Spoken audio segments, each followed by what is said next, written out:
जो भी कुछ भी भगवान ने आपको दिया है वह अपना मत मानिए, क्योंकि अपना जब मानेंगे तो वो चीज़ आपके पास नहीं रहेगी।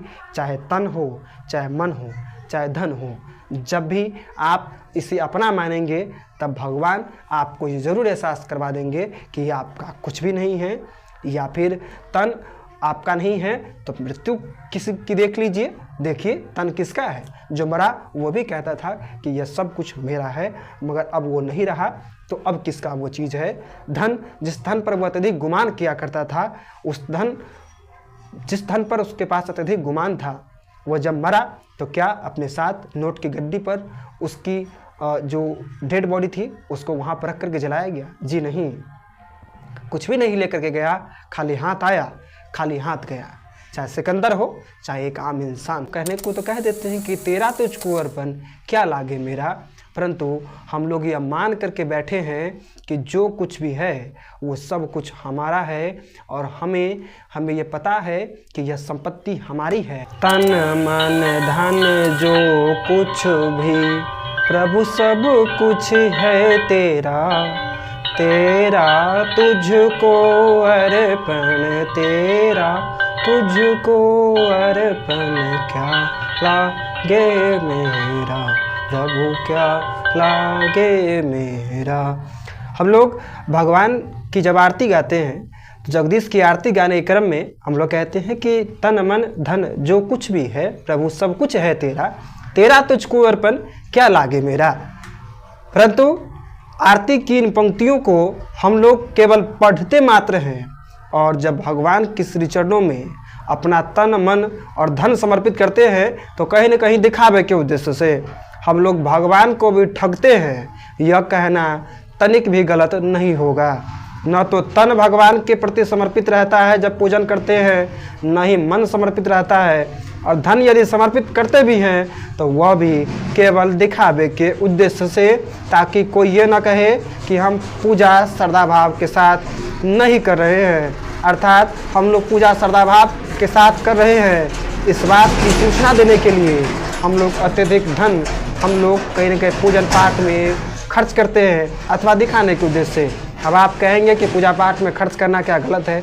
जी नहीं, भगवान की सेवा में समर्पित जो भी कुछ धन है, जो भी तन मन और हम लोग समर्पित करते हैं, वह इसलिए ताकि भगवान के श्री चरणों में समर्पित किया हुआ जो भी समय होता है, जो भी धन होता है, तन और मन, इसका रिटर्निंग आता है, इसकी वापसी आती है, तो भगवान के श्री चरणों में कुछ भी व्यर्थ नहीं जाता है। मगर वह भाव हमारे भीतर नहीं है। हम लोग यदि कहते तो कहने को तो कह देते हैं कि तेरा तुझको अर्पण क्या लागे मेरा, परंतु हम लोग यह मान करके बैठे हैं कि जो कुछ भी है वो सब कुछ हमारा है, और हमें ये पता है कि यह संपत्ति हमारी है, यह बेंच हमारा है, यह डेस्क हमारा है, यह ब्रांडेड घड़ी हमारी है, यह ब्रांडेड शर्ट हमारा है, हमारे पास ब्रांडेड स्मार्टफोन है। यह हम लोग यह मान कर चलते हैं कि हमारे पास जो भी कुछ है वो सब कुछ हमारा है। जी नहीं, आपका कुछ भी नहीं है, हमारा कुछ भी नहीं है।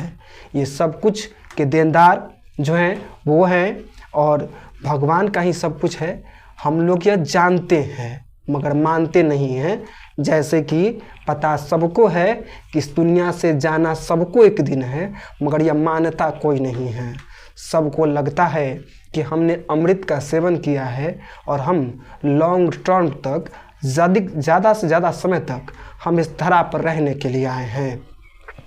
तो जब तेरा तुझको अर्पण क्या लागे मेरा, तन मन धन जो कुछ भी है सब कुछ है तेरा प्रभु, तो भगवान जिस परिस्थिति में आपको रखे हुए हैं, हमें रखे हुए हैं, इस हेतु उस ईश्वर का बारंबार धन्यवाद ज्ञापित कीजिए और संतुष्ट रहिए जो भी कुछ दिया है भगवान ने आपको। क्योंकि यदि साधना के पीछे न भाग करके यदि साधन के पीछे भागिएगा तो ध्यान रहे, कुर्सी, table, sofa set, branded shirt, branded घड़ी, ब्रांडेड स्मार्टफोन और अत्यधिक मात्रा में ज़मीन जो कि आपके नाम पर है, वह सुख आपको नहीं देगा। आपका ज़मीन आपके नाम पर कब तक है? जब तक आप हैं। फिर आपकी संतान के नाम होगी, आपकी संतान के भी नाम कब तक रहेगी वो ज़मीन? जब तक आपकी संतान की सांसें शेष है। यह प्रक्रिया लगातार चलता रहेगा। तो साधना के पीछे भागिए, साधन के पीछे नहीं भागिए। ईश्वर ने जो भी कुछ दिया है वाकई में यह मान करके चलिए कि तन मन और धन जो कुछ भी है प्रभु सब कुछ है तेरा, और तेरा तुझको अर्पण क्या लागे मेरा।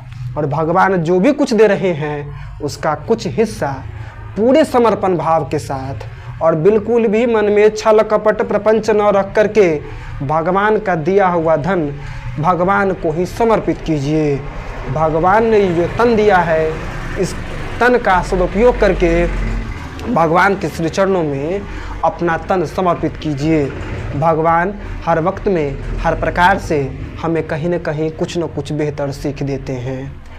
तन यदि काम करना यदि धीरे धीरे स्नेह स्नेह बंद कर देता है तो भगवान का यह संकेत है। भगवान विभिन्न प्रकार से हम लोगों को संकेतिक करते हैं, सूचित करते हैं कि हमारा शरीर अब किस अवस्था की ओर और क्या संकेत कर रहा है। यदि हमें सुनाई पड़ना यदि कम पड़ जा रहा है, यदि हम लोग वृद्धावस्था में प्रवेश कर चुके हैं, यदि हमारे अंदर की सुनने की क्षमता यदि कम हो गई है, इसका मतलब भगवान का यह संकेत है, शरीर का यह संकेत है कि हमने बाहर का बहुत कुछ कर सुन लिया, अब हमें अंदर की आत्मा की आवाज़ को सुननी है। अब यदि आंखें यदि आप वृद्धावस्था में यदि हम लोग प्रवेश कर चुके हैं, यदि हमारी आंखें यदि कुछ भी नहीं देख पा रही है, इसका तात्पर्य है कि अब ईश्वर का यह संकेत है कि हम अपने भीतर बैठे परमात्मा का दर्शन करें, हम अपने भीतर बैठे भगवान को देखें। अब बाहरी दुनिया में किसी भी चीज़ को देखने की अब हमारे पास समय नहीं है, तो हम लोग अपने भीतर को झांकें।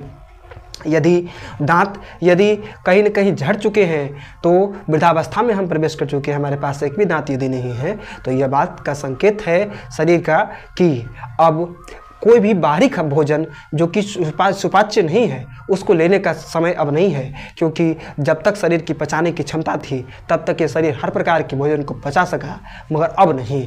तो हर प्रकार से भगवान का संकेत है कि हम क्या हैं और हम किस लिए किस हेतु हमारा जन्म हुआ है। तो जिस हेतु आपका जन्म हुआ है उस हेतु अपने जन्म के महत्व को समझिए और अपने जीवन में जो भी कुछ भी भगवान ने आपको दिया है वह अपना मत मानिए, क्योंकि अपना जब मानेंगे तो वो चीज़ आपके पास नहीं रहेगी। चाहे तन हो, चाहे मन हो, चाहे धन हो, जब भी आप इसे अपना मानेंगे तब भगवान आपको ये ज़रूर एहसास करवा देंगे कि ये आपका कुछ भी नहीं है। या फिर तन आपका नहीं है तो मृत्यु किसी की देख लीजिए, देखिए तन किसका है। जो मरा वो भी कहता था कि यह सब कुछ मेरा है, मगर अब वो नहीं रहा, तो अब किसका वो चीज़ है। धन, जिस धन पर वो अत्यधिक गुमान किया करता था, जिस धन पर उसके पास अत्यधिक गुमान था, वह जब मरा तो क्या अपने साथ नोट की गड्डी पर उसकी जो डेड बॉडी थी उसको वहाँ पर रख करके जलाया गया? जी नहीं, कुछ भी नहीं लेकर के गया, खाली हाथ आया, खाली हाथ गया। चाहे सिकंदर हो, चाहे एक आम इंसान हो, तो जो भी कुछ है सब कुछ भगवान का है। यह केवल जानिए नहीं, इसको मानिए भी।